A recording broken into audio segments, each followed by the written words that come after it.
Today I'm going over dozens of brand new changes coming to Black Ops 7 Zombies. From the new modes and new enhancements, to sweeping changes with the Augment system, overhauled high rounds, point system and salvage changes, to the Rampage Inducer field upgrades, Wunderfizz and mystery box changes. This is everything you didn't know changing in Black Ops 7 Zombies. Now I hear a lot of conversation about how Black Ops 7 is just Black Ops 6 Part 2. And while this is somewhat understandable because we still have similar systems like the crafting table, the arsenal station, triple pack-a-punch, all that good stuff, but I've also noticed that when I talk about some of these other changes that we're getting in Black Ops 7, a lot of you tend to not be aware that these are actually changes coming to Black Ops 7. And I want you to be as informed as you possibly can to see if Black Ops 7 is going to be worth it for you. So I have compiled a list of dozens of brand new things coming to Black Ops 7, all in hopes that you have a better understanding of just how differently this game is going to play from Black Ops 6. Because believe me, there are some game-changing things I'm looking forward to. But let's get started with some of the easy stuff. First and foremost, we have the brand new enhancements, as in perks, field upgrades, and ammo mods. We have a new perk in Wisp T, a new / returning ammo mod in Fireworks, and a new / returning field upgrade with Toxic Growth. Now I know there's a lot of frustration of them just bringing back some of these old ideas like Fireworks and Toxic Growth, but I will say I give them a little bit of a pass because this augment system is something that we really haven't got to experiment with, and so I am still excited to see how these things are going to play in these new systems. Like I said, especially Fireworks, because that was way back in Black Ops 3 and it only had really one effect, so now that we can augment that with a bunch of different effects, I think that could be pretty cool. Moving on to new Gobblegums, we have the return of Power Vacuum and Aftertaste. We have new Gobblegums with Requipment, which will slowly recharge your equipment over time. I actually tested this out in one of my games in the beta and it was very strong. Round Off, which prevents the rounds from progressing for 3 rounds. This is fantastic for Easter egg runs, or if you want to get more points or more salvage before a certain round like a boss fight, that would be really good. Armageddon is a new Gobblegum that will give you a free tier 3 vest and refill your plates. And Gift Card is the Ultra Gobblegum, acting as this game's shopping free, giving you 30,000 points. We also have some fun new additions to the crafting table. We are getting a Disciple injection, much like the Mutant injection. We're going to be able to turn into a Disciple. For our tacticals, we're going to get a Hunter Bot and a Psych Grenade. We don't know much about the Hunter Bot, but the Psych Grenade is going to be able to automatically turn enemies, even the Zursa. It's like a free pocket brain rot. For our lethals, we have a Cluster Grenade and a Point Turret. The Cluster Grenades are just grenades, but the Point Turret acts like a little mini sentry gun. I'm excited to test out the Point Turrets with the Toxic Growth camping strategy with an LMG. Maybe we get some Vulture Aid with Picky Eater on there so that you constantly have a stream of Point Turrets and Toxic Growth going. I love the sandbox that this creates. Outside of the new abilities though, we have a brand new couple of modes. First and foremost, we have the return of survival maps. These are small cutouts of larger maps, and we have been begging for them to return since Black Ops 3. And so like 10 years later, they're finally back now. Each survival map, according to Kevin Drew, will have, and the blog post I should say, will have everything you need on it. The Wunderfizz machine, the Pack-a-Punch machine, the arsenal station, and each survival map might have a different set of enemies. In the beta, we saw the Doppelgast paired with the Zursa and the Ravagers, but in a dev talk, they hinted at each survival map maybe having a different assortment of enemies. Black Ops 7 is launching with one survival map, the Farm, but Season 1, just a few weeks after launch, is going to give us 2 more survival maps. If you feel like playing some zombies, but you don't necessarily want to play the whole Ashes of the Damned experience, having a small contained survival map for camo grinding, for challenge grinding, XP grinding, high rounding, whatever, that's gonna be there. But the mode that we're all probably most interested in is the brand new Cursed mode. This is a challenge mode geared towards the hardcore. It's similar to the main mode, but you don't have a minimap. You start with just a pistol, and it has a classic point system that is inspired by Black Ops 3. Now that word inspired is something that they've used every time to describe this point system, so I'm very curious. I don't think it's going to be one for one exactly like Black Ops 3's point system, but it's going to be similar. Don't worry, I'll be breaking it down as soon as it's available. Which I should mention, this Cursed mode is only available after the first in the world completion of Ashes of the Damned's main quest. It very much feels like this mode is supposed to harken back to the earlier days of zombies where we are supposed to figure everything out. You know, you beat the campaign and oh my goodness, you've unlocked this mode, and you beat the campaign and oh, you've unlocked 5, or you get just jumped right into 5. Within this mode, however, it's not just starting with a pistol in the old point system. You are on the hunt for things called relics. These relics are themed around different totems from zombies' history, and each relic has a unique condition to discover it and those conditions can, quote, be unforgiving. These relics, once you find them, will add debuffs. The examples that we got was that one relic will limit you to 4 perks, another relic might disable ammo caches. And despite what you may think or what you might have heard, this is not a classic mode. This is a challenge mode with these different relics to give you different challenges. Armor is here, and they said one of the first rewards that you get in this mode is golden armor. And when they talk about golden armor or this point system where we can get a lot of points, they said you guys are going to need all of those points. You guys are going to need all that armor for the challenge in this mode. There will be more relics to discover in DLC maps, and playing with relics will unlock rewards and benefits unique to the cursed mode. While there isn't a lot to go on with this mode, it sounds really interesting. Personally, I'm always very afraid whenever they try to do a challenge, it always tends to be, oh my goodness, everything just one hits you, or there's boss zombie spam. It doesn't really usually feel satisfying to me, so I'm curious how they're going to balance it. But the fact that this mode has unique Easter eggs and a completely different flow, especially with that point system and starting with the pistol, I think a lot of people are going to like this, especially because I imagine if you don't want to use any of the relics and you want to just do the basic system with the point system and starting with the pistol, hopefully it'll play very similar and you can do just that. Not to mention the different content that we can make from it. Hey, here's a brand new relic we found. Hey, here's how this augment combination setup works into the cursed mode. There's a ton of possibilities. We could go on, but let's move on to some more changes. In regards to our loadout, instead of throwing up the attachments that I have on screen for you like I normally do, I could also throw up the build code. This build code, if you type it into your loadout, it will give you the same gun with the same attachments all automatically. This is going to be a huge help, especially because in my DPS spreadsheet or any of my spreadsheets, I could just put in build codes and you guys can copy the code and get the exact attachments of that weapon. Speaking of attachments, weapons can now enter weapon prestige. After you prestige your weapon, you will be able to get a new prestige attachment. This sounds very similar to the operator mods back in Black Ops 4, where these attachments can give specific buffs to individual weapons. Melee attacks also got some pretty big adjustments. First and foremost, your melee attacks will be able to get headshots, which will not only deal more damage, but most importantly, it will also get you more points. This is meta changing. In the beta that we played, melee attacks or melee headshots were worth 150 points. That is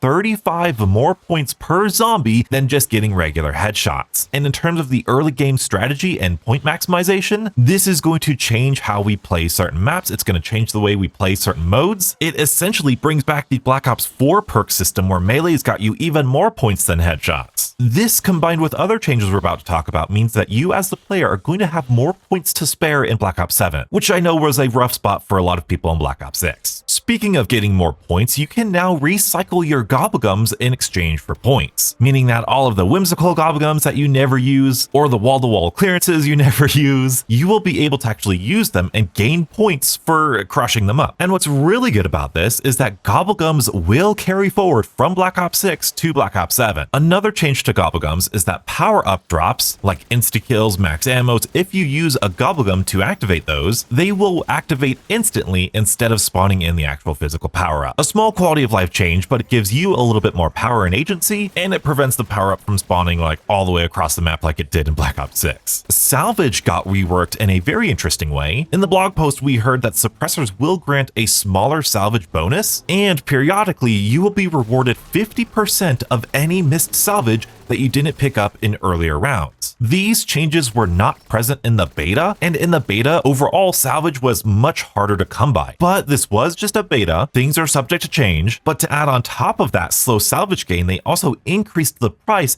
of uncommon and rare rarities. They also did reduce the cost of the epic rarity, so at the end of the day, to fully legendary upgrade your weapon, it was only about 500 salvage more, but you pair that up with the reduced salvage gain throughout the round, and it's going to take you a decent amount of time to get a legendary weapon in your loadout gun. At first, I really didn't like this, but the more I think about it, the more I do think it makes sense because they are encouraging us to use the box and wall weapons with some other changes we're going to get into, but it almost serves as a balancing act. Like, hey, if you're going to bring in whatever gun you want, you're going to have to use it for quite a while before you can get it all the way up to legendary. Or you better be engaging with some side quests and Easter eggs if you want to progress a little bit faster. And so with that in mind, I'm willing to give it a try. Moving on to power-ups, there have been some sweeping changes to this. First and foremost, The max ammo now refills your equipment again. This brings back some value to the max ammos that was sorely missed. A change that not a lot of people talk about, but fire sales will also reduce the cost of traps and wall buys. And in a big addition, random perks. Yeah, that's right, random perks will randomly spawn. Now players are going to need to buy a number of perks before they see a random perk spawn. And from my experience, it seems very rare, but I think this is a fun inclusion, especially with some other changes we're about to get to. They also did some other changes to power-ups that I'm not quite certain about. I think they've made them more random, meaning that you're going to be able to get multiple power-ups within a round more frequently, but they might have gotten rid of the drop cycle. I'm going to need to do some further testing with that once the game fully releases. But these drops being so random really emphasizes how valuable they are. When you see a max ammo, you want to go pick it up. You want to use your equipment. When you see an insta-kill or double points, because it's all random, it gives it a little bit more value, which is exactly how it used to be. So I kind of like that. But now, one of my favorite changes that we've seen in zombies in almost, I think, a decade. The high rounds have been completely overhauled. Ever since Zetsubo no Shima, it seems the developers are obsessed with just spamming the map with boss zombies. And then in Cold War and Black Ops 6, they added to that boss zombie spam with damage scaling and really punishing enemies. I am happy to say that at least in the farm beta that we played, there was no boss zombie spam. This is something that they're aiming to do with these maps. In the creator call I was part of, the devs said they wanted to aim towards the Black Ops 2/Black Ops 3 level of balance, meaning that there might not be a ton of special enemies, but when that Zersa comes along, it is really punishing and it forces you to pay attention to it. And playing the beta, I thought the boss zombie spam or the boss zombie balance was absolutely perfect. At round 40,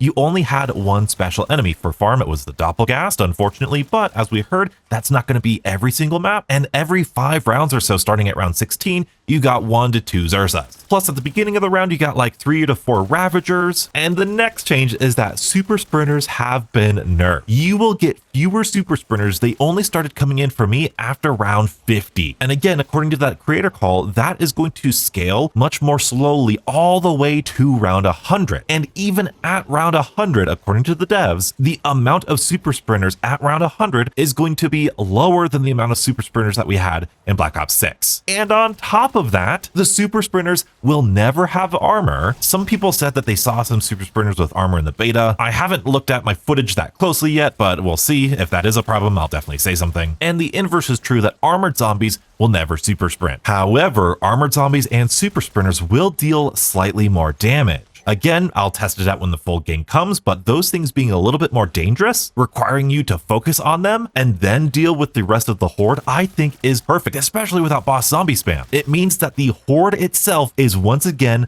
the main threat. In the zombie game, we're actually most threatened by zombies. I love that, especially because they have gotten rid of somewhat Tac Sprint. Tac Sprint is now an augment for stamina. It's optional, but the movement speed has increased. And from playing the beta, it feels pretty good. And that was, again, that beta didn't have any augments for like PhD Tribologist and stamina, making you sprint faster. And if you're worried about the damage scaling, then I will be testing that out. But they also added in an audio cue to let you know that zombies are going to start dealing more damage. These high rounds might just be perfect. In addition to the movement, we now have a wall jump, which is admittedly a little gimmicky, but they could add Easter eggs and secret spots where we need to wall jump up to in these maps. And perhaps the single biggest change in our movement, we are now going to be able to slide into zombies and knock them down by default without PhD. Now, naturally, this is not going to deal that much damage. You are just going to knock the zombies over, but this could be huge with giving us a little bit more flexibility with our PhD augments. Now, on top of these beautiful high round changes, they have done some beautiful work in terms of augments and how they work. Every single enhancement from Black Ops 6 is going to come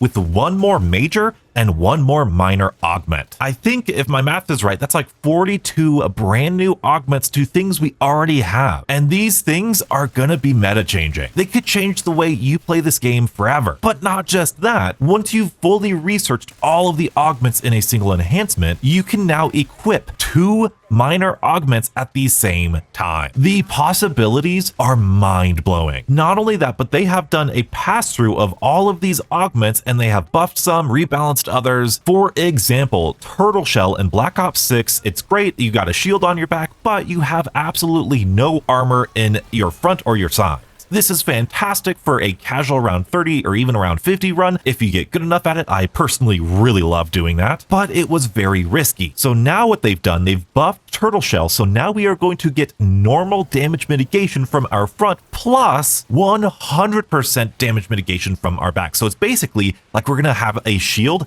and armor at the same time. Now, when they say normal damage mitigation, I don't know if that just means tier 1 damage mitigation or if it means like normal armor mitigation for whatever tier of armor you have. Either way, I think this is going to be the new best augment for Jug. Be sure to subscribe because I'm breaking down all of these augments in the future. But let's say you don't want to have any armor. You're going to want to run the brand new augment for Jug called Iron Core. This will allow you to have more health whenever you don't have armor. Now, this could be a dud depending on how much extra health you get, but if you get a substantial amount of health, this could be a great way of playing the game if you don't want to engage with the armor system. Speaking of not wanting to engage with the armor system, Vulture Aid has a brand new major augment called Armor-Matic. This makes it so that whenever you run over an armor plate, it is automatically applied to your armor bar, meaning you don't need to have that animation of armor plating, plus you still have the benefit of having 3 armor plates in reserve, just in case you don't see any on the ground. I know I've been undercutting this augment, but this could literally be the best of both worlds from the Cold War armor system and the Black Ops 6 armor system. In addition to that, Melee Macchiato got overall buffed with more damage and more fluidity. Equivalent exchange for Quick Revive is going to allow you to keep all of your perks if you can get a kill while you're down. Might dethrone Dying Wish as the go-to Quick Revive augment. Death Perception has a major augment that allows you to take less damage from behind, and PhD has a minor augment that will allow you to cause explosions just by wall jumping. I am so excited for these new and updated augments, especially because now we can pair up 2 minor augments. For Jug, you can have hardened plates and durable plates. For PhD, you could have Tribologist and an Environmentalist. For Double Tap, you can have Double Time, which increases your rate of fire, and the brand new Double Down, which increases your penetration damage. For Deadshot, you could have Dead Draw, which reduces your hipfire spread, and Dead Break, which increases your damage against armor. And most of the ammo mods and field upgrades have some combination of like damage duration and cooldown increases. Like Ether Shroud, you're going to be able to use extension and extra charge. The meta is going to shift so much with these augment changes. It's insane. On top of that, they have made it so that the brand new Wisp T and Brain Rot effects do not kill the last zombie. Brain Rot might actually be worth using now. They also added in a health overcharge where I think like maybe stim shots or maybe a healing aura, you might be able to overheal yourself, meaning instead of like 250 health, you have like 300 health or 350 health or whatever. It is temporary, so once you lose it, you only heal back up to like 250 or 300 with probiotic, but this could be a very interesting dynamic, especially paired with that Iron Core Jug augment we talked about. They buffed the big game augment on all of the ammo mods to activate more frequently, and they did rebalance the per shot augments like the Deadshot augment and Death Perception augment to activate on each shot rather than each like pellet or explosive. So those are a little bit nerfed, but the fact that we can run that and another minor augment is going to be pretty big. And we're just getting started because now we need to talk about the Wunderfizz changes. And overall, the price of perks are only going to increase when you have bought perks, not when you get free perks. This will save you a ton of points and it will incentivize those free perk Easter eggs. You combine this with the new way of getting points with melee kills and the fact that these perks aren't going to increase in price if you get a free perk somewhere, you're going to have a lot more points than you did in Black Ops 6, if you are smart with it. The Wunderfizz is also not going to spawn in at around 25. Instead, it's going to spawn in after a certain number of perks are purchased. This is great because once you're set up, especially if you're doing like a main quest or something, you've bought most of the perks on the map, you're just waiting for round 25 to hit. No longer is that the case. Now, as soon as you buy a certain number of perks, I think it's like 4 or 3, the Wunderfizz will spawn in and you're going to be able to buy the rest of the perks. Field upgrades got a small but big change. They got a huge reduction in their charge time. And by huge, I mean like Healing Aura in Black Ops 6 takes like 120 kills to charge, but in Black Ops 7, it only takes 65 kills to charge. However, the other big change is that this charge will increase for each time you use it. Now, this change is only going up by 5 kills, at least from the testing I did in the beta, but I also didn't find a limit to this. I activated my field upgrade 17 times and I couldn't find a limit. That doesn't mean that there isn't a limit. It's just that I didn't find one in the beta with my limited testing time. This change is going to really help speedrunners, and it's going to greatly reward players for using their field upgrade wisely. I am nervous about it with things like Dark Flare and Toxic Growth and the more offensive ones because you actually want to use those pretty frequently. So like I said, we'll have to do some testing once the game fully comes out. The Rampage Inducer got two big changes. First of all, super sprinters won't start appearing until round 20. This is going to encourage a lot of people, myself included, to use the Rampage Inducer a little bit more intentionally. And I believe they said the Rampage Inducer will still be active after round 55, which I imagine has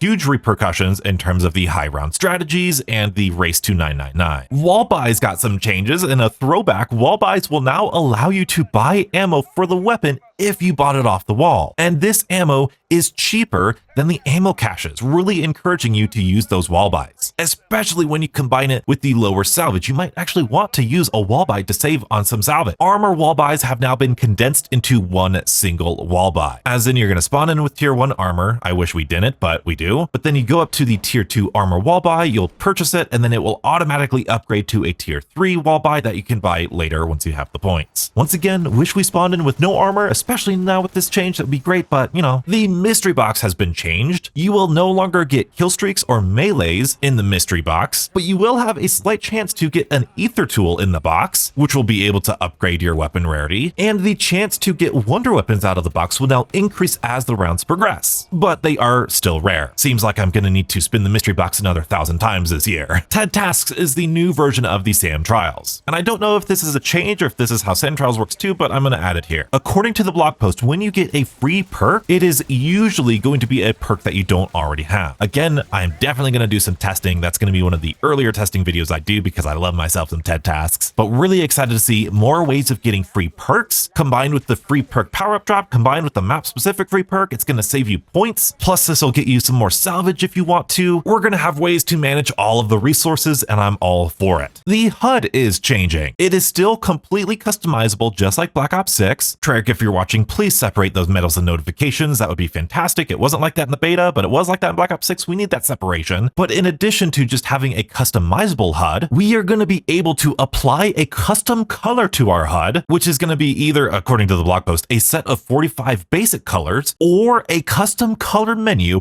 with hue, saturation, and brightness sliders. And it includes a place to input a 6-character hex code. So if you have a specific color that you like, you're going to be able to change it just to that. But on top of that, there are going to be several HUD themes. Now, these themes have been leaked. I don't know if all of them have been leaked, but there is one from previous Zombies games. I'm not going to spoil it for you here. And there are some brand new ones that we've never seen before. And in the most recent dev talk, they did confirm that there will be a Zombies specific HUD on launch. And Treyarch has confirmed with the cursed mode and the classic point system, this is how the points are going to display. Unfortunately, they said this is just for the cursed mode. So if we could have this option in the standard mode, even with the standard point system, I would be really happy with that. The Exfils have also been changed. They no longer require a number of zombies to kill, rather just one single HVT enemy to kill within a confined area. I love this because it adds a little bit to the intensity, because with the other Exfils, like in Cold War and Black Ops 6, as you got down to the lower number of zombies, either they wouldn't spawn in or they spawn in really slowly, but the intensity would kind of turn down a little bit. But in this, because it's just the HVT enemy, they're going to be able to spawn in a bunch of zombies and keep up that intensity for the entirety of the Exfil event. On top of that, there are multiple phone boosts, because they're phone boosts now, which is really cool. These phone boosts will teleport you to the Exfil area with that HVT, and the icing on top, the cherry on top, is that Exfil is now per person instead of the whole team, meaning that individual people can Exfil without ending the game for everyone else. This is going to help public matches so much. And some weird miscellaneous changes.